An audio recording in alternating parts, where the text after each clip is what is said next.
اعوذ باللہ من الشیطان الرجیم بسم اللہ الرحمن الرحیم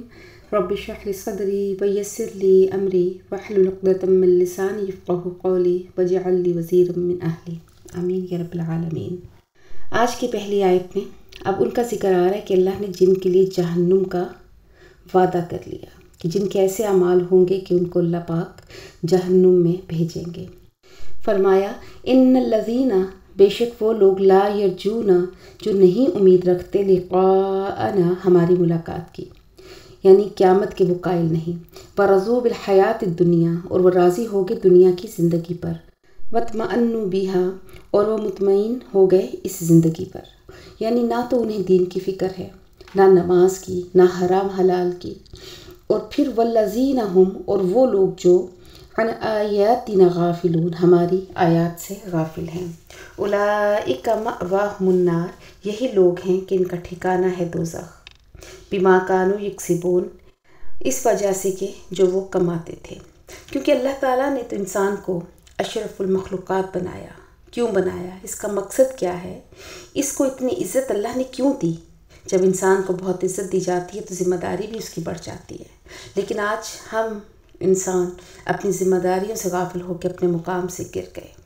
اور اب اس کے برعکس ان کا ذکر جو عمل صالح کرتے ہیں۔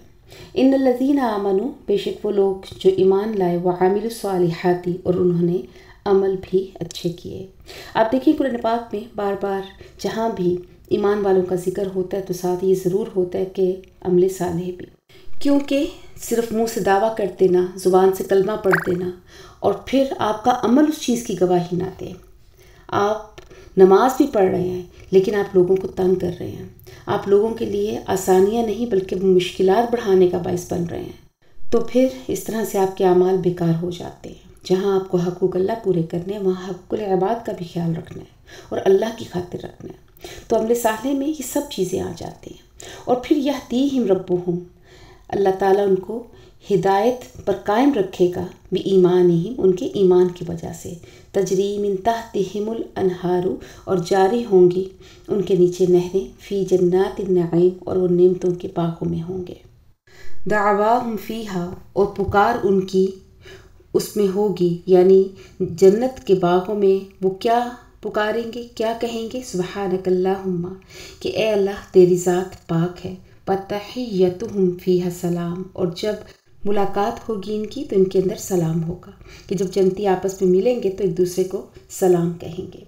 وآخر دعواہم، اور آخری دعا ہوگی ان کی، ان الحمد للہ رب العالمین، کہ تمام تعریفیں اور شکر اللہ کے لیے ہے جو تمام جہانوں کا رب ہے۔ یہاں پر سبحانک اللہ جو ہم نے لفظ پڑھا، تفسیر عثمانی میں ہے کہ گویا یہ لفظ تمام دعاؤں اور تعریفوں کا قائم مقام ہوگا۔ جیسے دنیا میں کھلے ظرف، کھلے دل والا انسان جب اس کی کسی چیز کی کوئی تعریف کرتا ہے تو وہ کوشش کرتا ہے کہ جس نے جو تعریف کی ہے وہ اس کو بھی وہ چیز عطا کرتے۔ اسی طرح اللہ تعالیٰ بھی جنتی کو اپنے الفاظ پر اس کی ہر خواہش کو پورا کریں گے۔ شجاع الدین شیخ مفسر قرآن وہ کہتے ہیں کہ ہم جس طرح سے سانس لے رہے ہیں ہمیں کوئی تکلف کرنا نہیں پڑتا بلکہ سوچنا بھی نہیں پڑتا کہ ہم نے کتنی مرتبہ سانس لیا، کیونکہ صحیح مسلم میں ہے کہ آپ صلی اللہ علیہ وآلہ وسلم نے فرمایا کہ اللہ پاک جنتیوں کے لیے اسی طرح سبحان اللہ، الحمدللہ ان کے سانس کے ساتھ جاری کر دیں گے، یعنی جو عبادت کے لیے ہمیں دنیا میں محنت کرنی پڑتی ہے وہ محنت نہیں کرنی پڑے گی بلکہ بغیر کسی محنت کے ہمارے سانس کے ساتھ یہ لفظ ادا ہوں گے۔ اگلی آیت میں ہے کہ کسی بھی بری چیز کے لیے جلد بازی نہ کریں، اپنی زبان سے ایسے الفاظ نہ نکالیں جو اللہ تعالیٰ کو ناپسند ہوں۔ جیسے حدیث پاک میں آتا ہے کہ نبی پاک صلی اللہ علیہ وآلہ وسلم نے فرمایا کہ اپنی اولاد اور مال کے لیے کبھی بد دعا نہ کرو، ہو سکتا ہے کہ وہ قبولیت کا وقت ہو اور تمہاری بد دعا قبول ہو جائے۔ اور یہ بھی فرمایا کہ تم میں سے کوئی شخص موت کی تمنا نہ کرے۔ فرمایا وَلَوْ يُعَجِّلُ اللَّهُ، اور اگر جلدی کرے اللہ للناس الشر، لوگوں کے لیے برائی کیا، استعجالہم بالخیر، جیسا کہ وہ جلدی طلب کرتے ہیں خیر کو، لقضی الیہم اجلہم، تو البتہ فیصلہ کر دیا جائے گا ان کی طرف ان کی اجل کا۔ نزول کے اعتبار سے تو یہ لفظ مشرکین کے لیے آئے ہیں کہ جو بار بار نبی پاک صلی اللہ علیہ وآلہ وسلم سے تقاضا کرتے تھے کہ ہمیں ہماری مرضی کا معجزہ دکھائیں، اور جب آپ نے اس چیز سے انکار کیا کیونکہ اللہ کا حکم نہیں تھا، تو پھر وہ کہتے تھے کہ اچھا ٹھیک ہے، پھر آپ وہ عذاب لے آئیں جس عذاب کی آپ ہمیں دھمکی دیتے ہیں۔ مگر اس میں ہمارے لیے بھی یہ نصیحت ہے کہ منہ سے بری بات مت نکالیں، جلد بازی نہ کریں، بد دعا نہ دیں، جیسے ابھی ایک میں نے حدیث کا بھی حوالہ دیا کہ کوئی معلوم نہیں کون سی گھڑی قبولیت کی ہو۔ آگے پھر وہی آیت ہے، جو آیت بار بار کی صورت میں دہرائی جائے ان کو کہتے ہیں ترجیحی آیات، یعنی جو بار بار آئے۔ پھر وہی آیت ہے کہ فَنَظَرُ الَّذِينَ، بس ہم چھوڑتے ہیں ان لوگوں کو لا یرجون لقاءنا، جو نہیں امید رکھتے ہماری ملاقات کی، فی طغیانہم یعمہون، وہ اپنی سرکشی میں بھٹک رہے ہیں۔ اللہ پاک نے انسان کو سمجھانے اور ان کی اصلاح کے لیے پیغمبر بھیجے، کتابیں نازل کی، اور ہر دور میں کوئی نہ کوئی حق کی آواز پہنچانے والا اللہ نے بھیجا۔ مگر جو شخص اپنی ضد پر اڑ جائے، جیسے حضرت نوح کا بیٹا، حضرت لوط کی بیوی، سمجھانے کے باوجود ایمان پر نہیں آئے، اسی طرح بہت ساری مثالیں ملتی ہیں۔ کیونکہ ضد اور ہٹ دھرمی کا دنیا میں کوئی علاج نہیں، تو اس لیے آپ بھی ضرور ہم سب کو یہ دعا کرنی چاہیے کہ اللہ تعالیٰ حق کے مقابلے میں کسی کے سینے میں ضد اور تنگی نہ پیدا فرمائے، کیونکہ حق بات کو نہ تسلیم کرنا بھی تکبر کی علامت ہے، اور متکبر کے لیے اللہ نے کہا کہ جس کے دل میں رائی برابر بھی تکبر ہوگا اسے اللہ تعالیٰ دوزخ سے نہیں نکالیں گے، کیونکہ تکبر اللہ کی چادر ہے، اور جب کوئی شخص تکبر کرتا ہے تو وہ اللہ کی چادر کو کھینچتا ہے۔ آگے انسانوں کی ایک اور صفت اللہ نے بیان کی، وَإِذَا مَسَّ الْإِنسَانَ الضُّرُّ، اور جب پہنچتی ہے انسان کو کوئی تکلیف، دعانا لِجَنبِهِ، تو پکارتا ہے ہمیں پہلو کے بل، او قاعدًا، یا بیٹھا ہوا، او قائما، یا کھڑا ہوا۔ جس وقت کسی تکلیف میں مبتلا ہو جاتا ہے انسان تو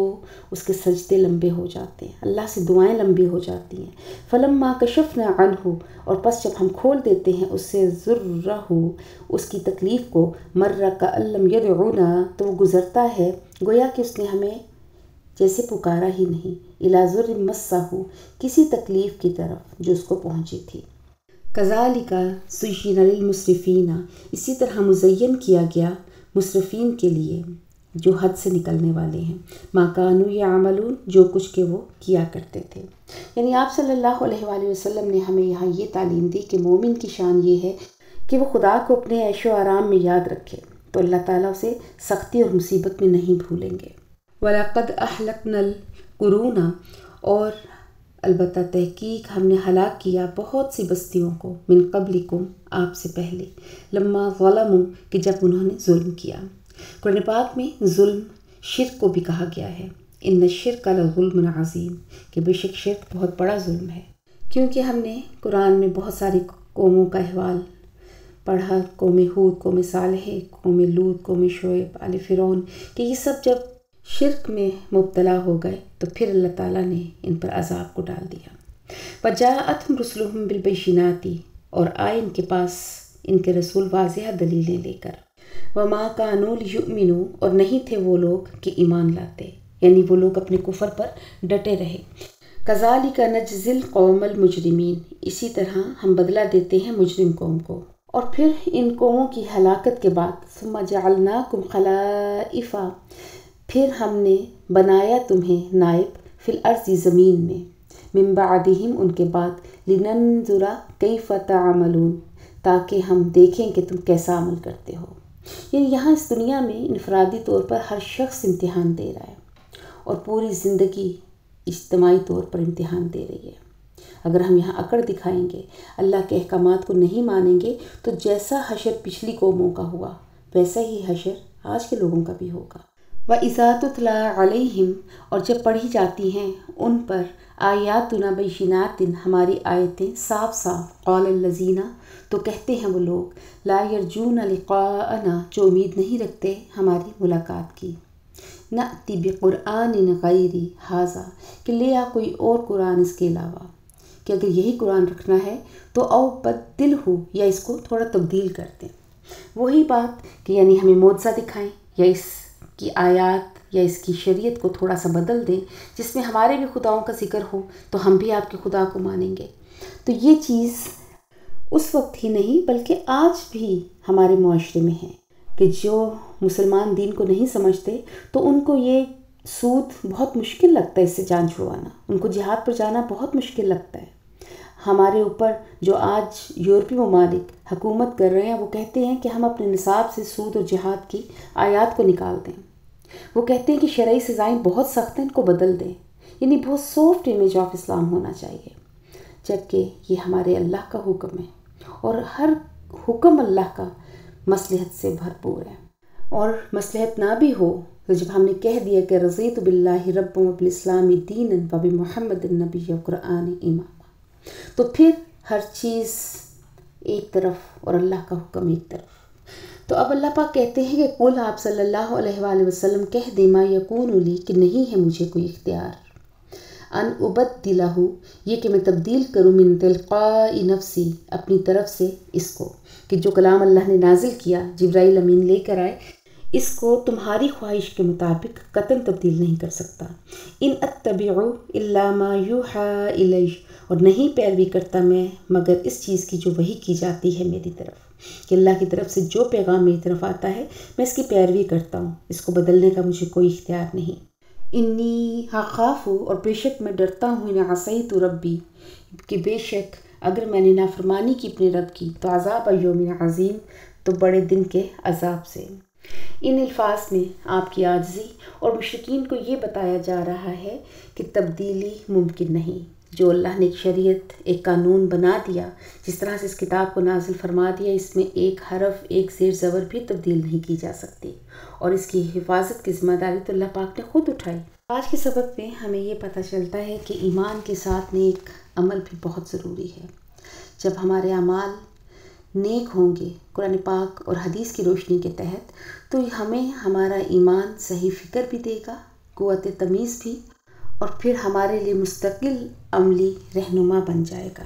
اللہ پاک سے دعا ہے کہ اللہ پاک ہمیں صرف دنیا کی زندگی پر مطمئن نہ رکھے، اللہ ہمیں اپنی ملاقات کا شوق اور یقین عطا فرمائے، اللہ دنیا کو ضرورت کے تحت گزارنے کی توفیق دے، دنیا ہمارا مقصود نہ بنائے، اللہ دنیا پر ہمیں مطمئن نہ کرے بلکہ آخرت کا طلبگار بنائے، اللہ ہمیں غافل نہ بنائے، اپنی آیات کو شوق سے سننے، ان پر یقین کرنے اور عمل کرنے کی توفیق عطا فرمائے، اور ہم سب کو جہنم سے بچائے۔ وآخر دعوانا الحمد للہ رب العالمین۔